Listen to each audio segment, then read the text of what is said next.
Welcome to the show, everybody. My name is Pete Wright, and I'm here with Megan Strand. Hello. And Dane Christensen. Hello there. And we are the Naked Marketers, and you know what? I feel like I sound like an old-timey radio broadcaster. You kind of do. And reporting straight from Duluth. That's what I'm doing here. Brought to you by. We've got some news. We got some news to talk about. Meg, where do we start? Well, it looks like this Christmas holiday season, you may be getting gift cards via Facebook. So we saw this not too long ago where Amazon and Starbucks were the first brands to jump in on the virtual gift cards that actually translate to real gift cards.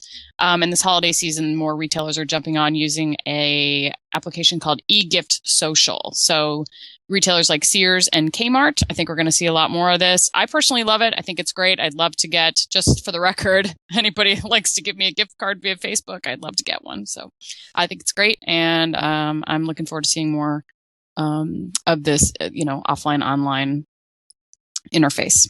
I think that's going to be great. And I think that since Facebook's overarching mission seems to be to take over the internet, this is the next obvious thing. We need more gift cards from Facebook. Hey, I will accept any of your gift cards you would like to give to me.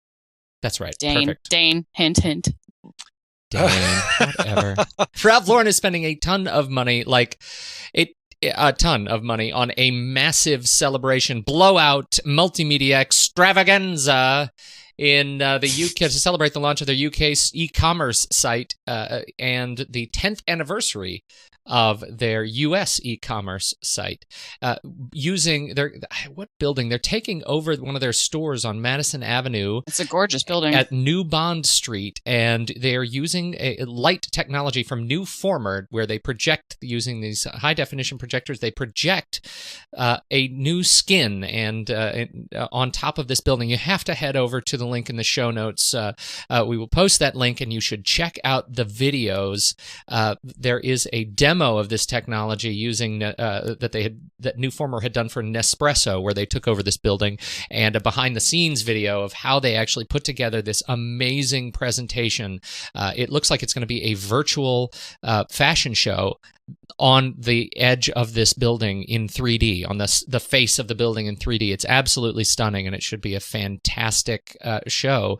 Begins at 8 p.m. Eastern Time in New York, 9 p.m. in London. It'll be only 10 minutes long. And so if you're in London or New York, you should go check it out. You know what's cool about this? Two things that are cool about this.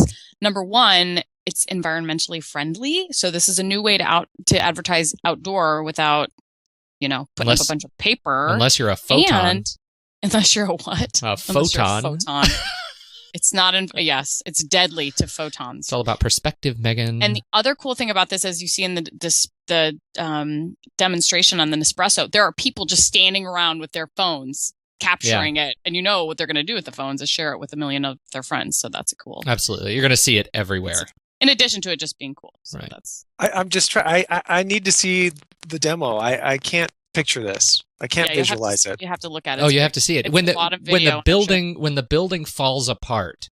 Yeah, it is so cool. There are fish swimming around behind the windows. It's really beautiful. Well, it sounds amazing. It sounds like something I'm going to have to maybe set up for my own business. Probably don't want to compete with that same time frame here in Salt Lake, but no, because a lot of people are going to be they're going to be inside watching this live streaming. Man, where something like that would go over well would be the Sundance Film Festival. I'll be ready for that one. Cool. Well, I've got a quick little story if I can share. Please do. Okay. It's a quick one. Ask.com. How many of you use that on a daily basis? For internet search. I think they were down to around 3% maybe of market share on a good day during the past year or so. So they're abandoning search and probably just adopting, just turning it over to Google. They haven't said who their partner is there, but anyway, laying off I think 150 people, moving the whole operation to Oakland, and all they're focusing on now. Ask.com is primarily just a Q&A site is what they call them, which the best example and the most prominent is Yahoo Answers. So sometimes you're doing a search in Google that starts with what is, how can I, something like that. Those search results include forum boards, basically, that people have tried to sort of answer random questions. And I don't know that market is heating up or not heating up, the whole Q&A thing. It all really is based on quality, but I thought the story was worth sharing, not so much because we care about search engine, ownership share and that kind of thing, but from a small business perspective, I wonder how many businesses consider that platform or consider maybe trolling those search sites to look for questions being asked that their business or service can answer. Oh, I think I think you're spot on, and I think that's a great point. I think it is going to heat up with other sites like Mahalo. I mean, you spend much time at Mahalo.com. Have you ever spent any time over there? No. Mahalo, and I think any of these sort of it's kind of the evolution of search. It's the human-powered search, and it's why Facebook is so interested in this, because when you type in the search box for "I want a great place for dinner," what do you trust more? Do you trust your people who have been to these restaurants, or the algorithm? And for those kinds of questions, human-powered search really, and these sort of ask forums, ask.com and answers, I think that's where it's going to be. Which I guess it's slightly ironic that Ask.com's genesis was they were trying to be a natural language kind of a search where you really did ask questions that then it would be this the algorithm would be searching or delivering search results that hopefully came somewhere close to putting you on the path to get your question answered. This is taking it all the way to actually, when you have that question, you probably want a human being to answer it, and maybe a couple of others to comment as well. And it's not really, algorithm based kind of. Although Wolf, I think, tries to go there, but that's, I think you're right. I mean, you become comfortable in a platform, certainly, and get a sense of where you trust getting the opinions. And so, yeah, it's a valuable. Yelp, I think, fits into the category on the level you're talking about. What's up in Cause? You know what? There's a lot up in Cause, and I know that you don't follow this quite as closely as I do, but I have to say, as we all know, Cause marketing is picking up steam, and every fall, there are three major Cause-related studies or reports or whatever they each individually call them that came out. One is the Edelman Good Purpose study. One is the Cone Cause Evolution survey, and then there's another one that PR Week does in coordination with Barkley PR. I have no idea what they call theirs, but it was interesting because Cone came out with theirs first, and it was all about moms and millennials being the ones that hands down, will purchase cause-related products in really high percentages. They'll switch brands, all this great cause-related data. And then Barkley PR came out with theirs, and their survey focus was about men. And men actually resonate with causes too. Imagine that. And then the Edelman Good Purpose study came out, and it was basically saying, yeah, people are interested in causes, but really just slapping a ribbon on things is not cutting it for people. So it was very interesting. I will post all of the links to these great surveys. If you're at all considering a cause campaign, these are definitely data points that you need to look at and understand. So I love this time of year because I get to geek out on all this stuff, but good data and interesting perspectives from each of them. Speaking of awesome data, 75% of YouTube mobile users report that their mobile is their primary way of accessing YouTube content. Is that true for you guys? When you go to YouTube? I think it's true. I don't know. There's a lag, even with the iPhone 4, a little bit of a lag. Well, although I have to say it's a little bit better. But yes, I will occasionally watch a video. What's so interesting about it, the YouTube itself has the m.youtube.com site has gone through a major revamp for the mobile platforms, even better, I think, than the iPhone YouTube app, which is a native app. And that I think is interesting. It's easier to search using the website. You get different options for quality of video. And I maybe that's what this data is saying, that some of these changes are paying off. 75% of respondents say that mobile is their primary way of accessing YouTube. 70% visit YouTube mobile at least once a day. 70% visit at least once a day. 58% spend more than 20 minutes. Well, that doesn't surprise me. I get sucked in for hours. And 38% feel that YouTube mobile is replacing their desktop YouTube usage. In response, YouTube obviously or Google as an advertising company now is offering essentially mobile site takeover blocks. Advertisers can now own 100% share of voice on YouTube mobile by purchasing a daily roadblock and owning all available ad impressions for 24 hours. The ads run across search, browse, and home pages of the mobile website. Dane, what does that mean? It's really pretty fascinating, and we've had this conversation a couple of times. As we talk about mobile as an advertising medium. And I still am very fascinated by the story that Megan shared a couple of weeks ago about the political application where it was very geographically restricted. And I'd love to come up with a use for a client to experiment with that, where you give yourself a 5-mile radius or something, and basically try to get your mobile ads to blanket, I guess, just that coverage area, or other ways to get in this. This is apparently a brand new announcement that you can dominate for 24 hours all of YouTube. That's pretty wild. I mean, that's really wild. I don't have any clients that I think will be able to afford that, but the example that they have on, I guess it's the YouTube mobile blog or whatever, is Coca-Cola. It's a pretty good looking banner ad. I think these things are coming along a little bit. They look a little more appealing. They are a little more appealing, and advertisers, I think, are doing a little bit of a better job figuring out how to target me, for instance. So, I've seen a few that have been click worthy in the last week, and that's kind of a first. It's interesting from a design perspective, these mobile sites. I mean, YouTube is sort of YouTube. What this roadblock, this banner on mobile sites gives you, it's far more akin to a site rebranding, don't you think? I mean, I look at that and I see Coke before I see YouTube.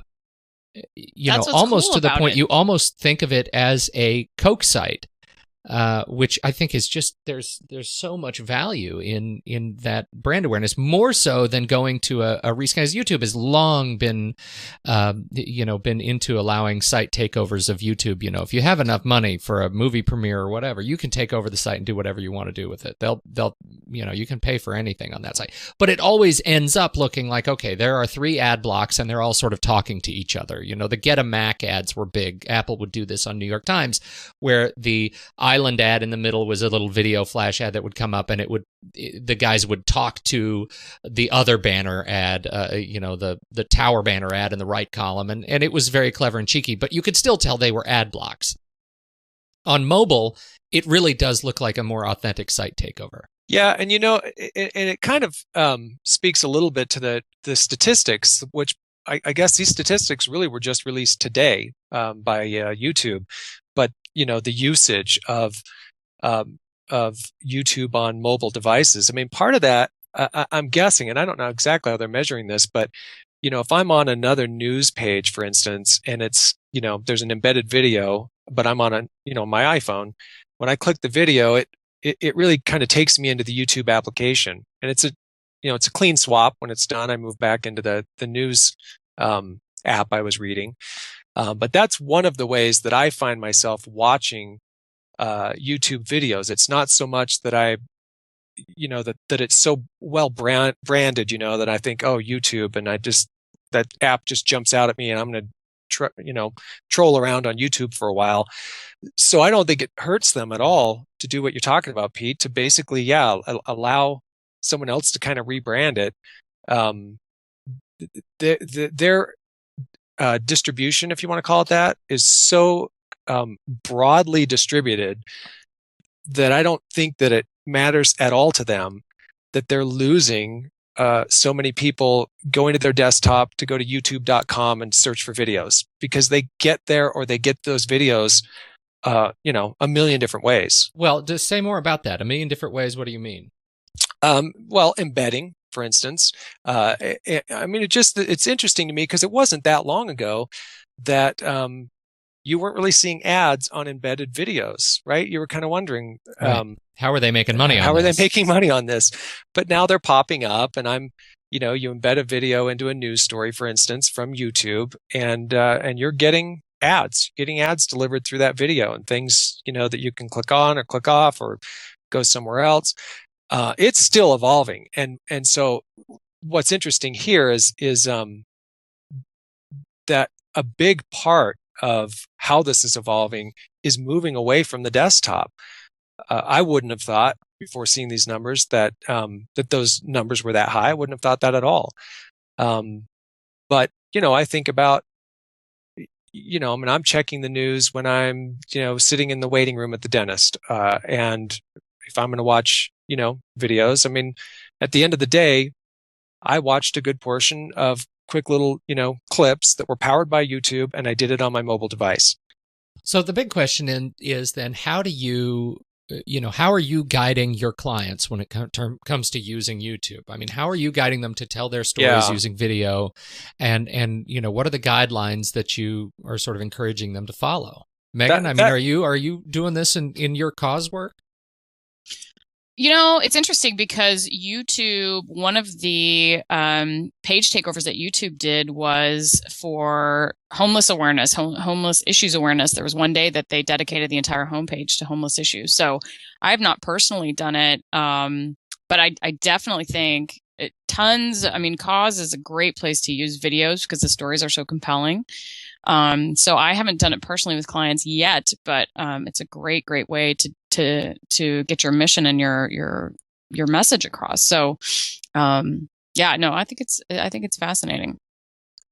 Well, that is the key question, I think, at least for us anyway, Pete, because there are a couple of instances. I have a couple of clients who have some videos that they've created that they have on YouTube, but they haven't done anything else necessarily with them. Maybe they added them a link from their blog, or emailed them out to when they were created in an email distribution to past clients or something like that. I've had numerous conversations, though, with a couple of clients about the possibility of creating some more unique content, and trying to actually utilize this sort of visual platform. And I just, there's not much that I've done to really promote. I've gone into existing YouTube videos, the ones that I mentioned, and made sure that they were tagged correctly and they had good descriptions and that they made sense. And, where I've built a YouTube channel page for certain clients, I've done some work of trying to connect with other entities or organizations or even companies or individuals that help kind of make that a little more of a networked presence. Those are some of the things that I've done. But as of this story today, I'll tell you 3 tabs that I have open. One is on youtube.com. They have a self-service advertising page that basically gets you started on video promotion, or takes you right into AdWords. Mm-hmm. And then there's AdMob, right, which I haven't really read through and figured out a strategy for any of my clients with AdMob yet. And then there's just Google Mobile Ads, small screen, big opportunity. So 3 of what I assume to be kind of the most informative starting points for really starting to carve out more aggressive both mobile ad strategies and YouTube ad strategies. So I plan to spend a little time today to kind of work this out. It'll be interesting to see how that comes together. I think as more and more people step away from their desks for more of the day. What you had another story, Dane? This the impact of the Bush video. Yeah. Not the political Bush, right? No. Yeah, and speaking of YouTube, um, I came across this story on a blog the other day, yesterday actually, because I think this is only a couple of days old. But the story is, and some people may have seen or heard this, but there's this guy who owns a shoe store, and a young, I don't know what he is, like he's in his, let's call him mid-30s or whatever. Is that young? Not anymore. Not an old man, No. but whatever. Like an otherwise normal looking dad type with his dad shorts on and his tucked in with his belt. Anyway, just to paint the picture.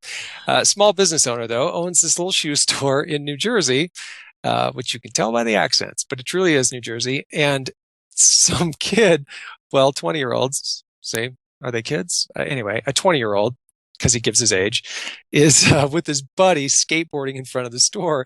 And I guess what they do is they go after hours and they move or remove one of the bushes in the flower pots so that they can videotape each other jumping off of this curb.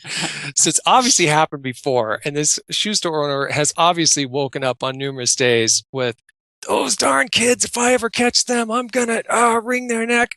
And just, I think there's so much pent up aggression you can just see, because the moment he catches these two, he loses it.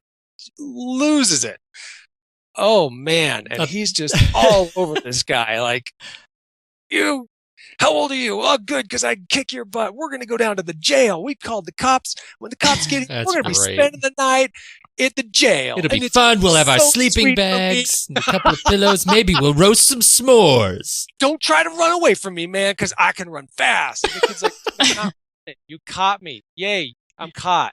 How would you feel? Dude, it's just a bush. I'll pay for it. Such a classic, likable sort of, slacker, I guess. Right.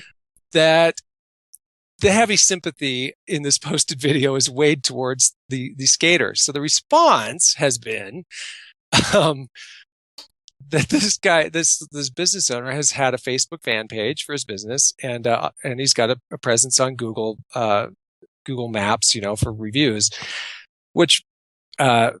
That one, for instance, I think before this incident, before a couple of days ago, he had maybe one review of, hey, it's a good store. Yeah. Since then, they're probably up to over 20 pages now of full reviews, and they're really just funny. And it's obviously a bunch of kids who, again, sympathize with the skater's plight here, and they're just making fun of all these references to. I went to buy some shoes there, but he was just so obsessed with his bushes and kept telling me how fast he could run. And I didn't really care how fast he could run. I just wanted a pair of shoes.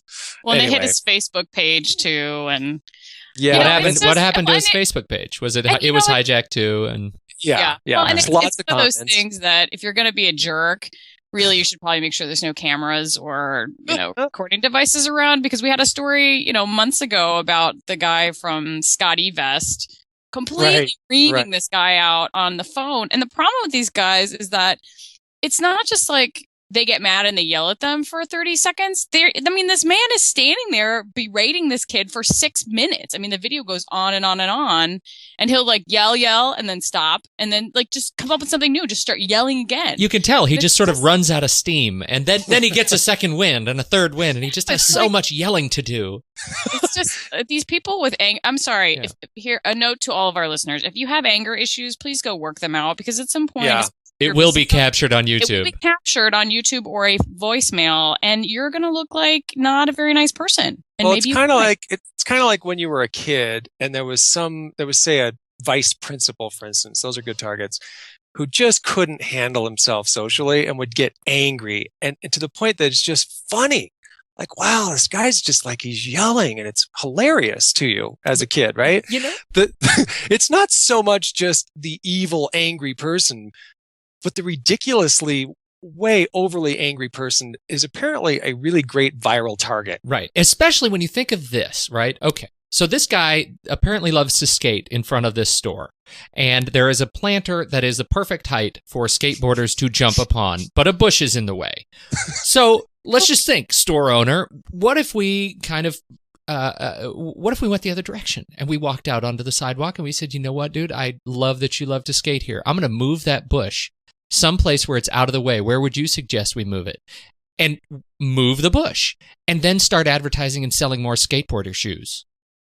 Right. I mean, come on. Which is a lot of the comments too, by the way. Like, I went in looking for skate shoes. Yeah. He hates skaters. Yeah. You know what, though? I have to say, I think that's a nice idea, Peter. But that would never go viral. And, Well, that would be does great. have a point. I mean, the guy, it's the reason that retailers don't like skateboarders on their property, A, I mean, it's sort of a hazard. But B, when you're launching your skateboard over a planter, you're probably going to ruin it a little bit. So, I don't know that anybody would blame the guy for saying, dude, please don't ruin my property.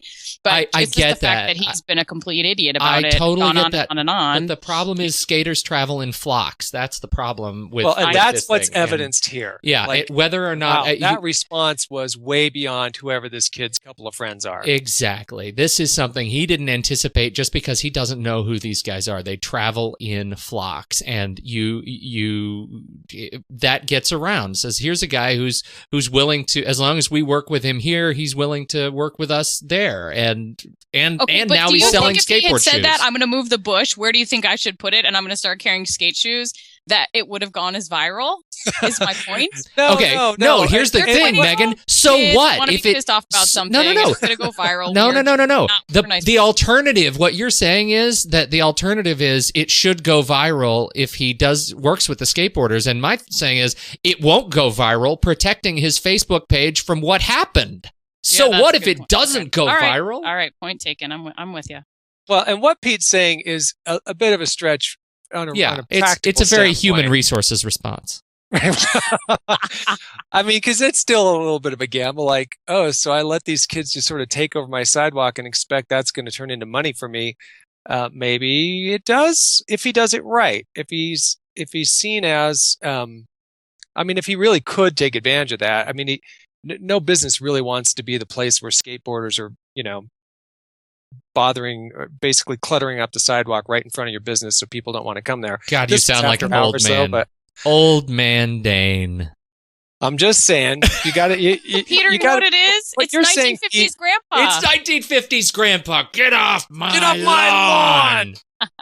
Yeah, this guy. I think you hit it though, Megan. I mean, it's because we can say to any business like, well, you know what, you really got to get involved in social media in some way. You got to get some exposure because, if people have something good to say, then they'll have a place to say it. And if they have something bad to say, well, you're going to get that too. But you just, it's the way it is, right? And so that's generally, as an example, this story, Pete, the YouTube story about mobile usage. The one that you had up was the AdWords blog version of it. If you go to the YouTube version of it, it's the exact same thing. There's only one comment at the bottom, and it's some customer complaining about why AdMob isn't working for him and using some foul language, actually. So on a day they're driving tons of news to this story, the only comment on a YouTube blog site about it is, AdMob sucks. My clients aren't getting any return on their value. I need a senior service manager to call me. Well, that's just kind of the thing, right? The thing's not to do, though. I think you really got to be worried, since we can't plan this stuff out. Like this wasn't. There's not a whole lot this guy could have known about how this was going to play out, and was the kid's camera even on it? He was kind of holding it so that you wouldn't know for sure. This guy was so mad, I don't think he would have noticed. Well, that's the point. Yeah, that's why you've got to have your anger management issues under control. You got to get that under control. Yeah. I don't know what other advice to give. Exactly. All right. Well, let's move. Let's wrap. Let's put a fork in it, people. We actually have a tool. We have a couple of tools and shout outs. Okay. Megan, what is you wanted to point something? I have a cute tool. I have a cute little tool. I'm excited to hear about it. It's a cute little, it's a warm and fuzzy tool. So Mashable has a 20 free social media icon sets. So when you visit most websites, you have your standard Facebook, Twitter, RSS little icons that are now ubiquitous and somewhat boring. These are 20 very neat little icon sets for free, so ranging from latte art to Moleskine social icons to grass textured social icons. They're very cute.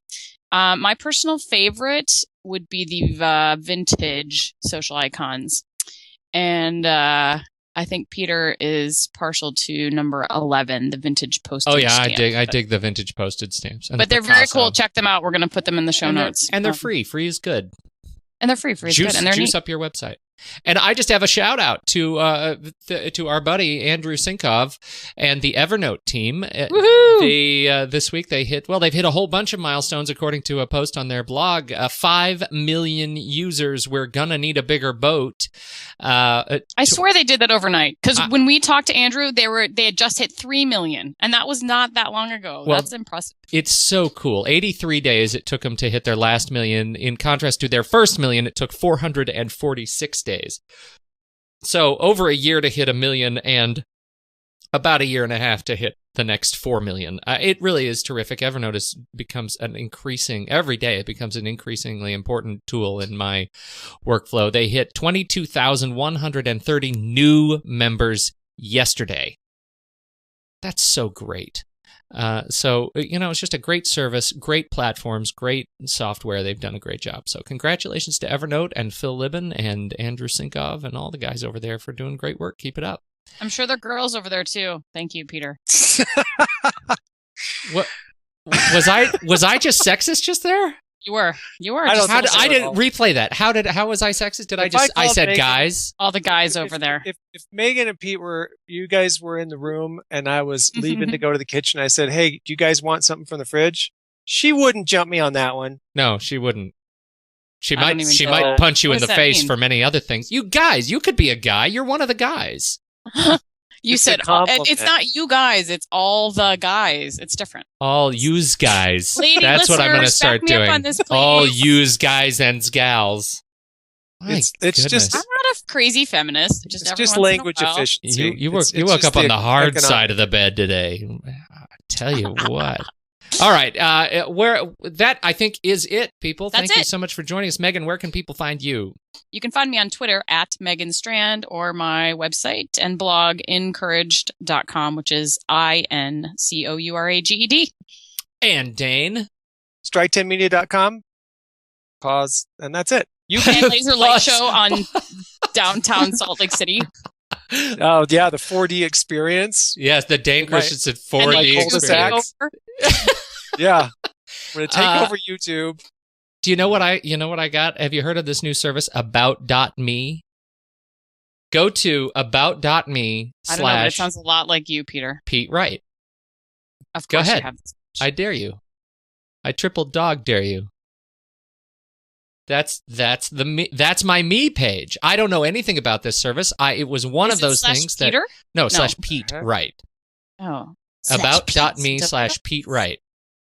And it is, I guess it's kind of a new trend of people, you sign up to get your own profile page, and this is what you can put in your email. So it's kind of the new trend for if you have a bunch of social media sites, you put up a business card page, and About.me is a service that has started to send out invitations. So apparently this is the friends and family beta, but click on get your own profile in the top right, and you can do the same. I think it's just, it's classy. When you fill out your profile, you get lots of options for styling. In general, it's just a really nice and easy way to have just kind of a landing page that points to all of the stuff you do online. And I have probably more stuff than average that I've got going on, and so it's what you need though? What? You need some grass social media icons. That would do it. Although I don't have a choice in this case. They do the icons. You don't do that. It's simple. And now you don't have to think of it. So About.me / Pete Wright. Go there. And that's where you can find out every place that I am. So that's it. Thank you so much for listening, everybody. Until next week, this has been The Naked Marketers.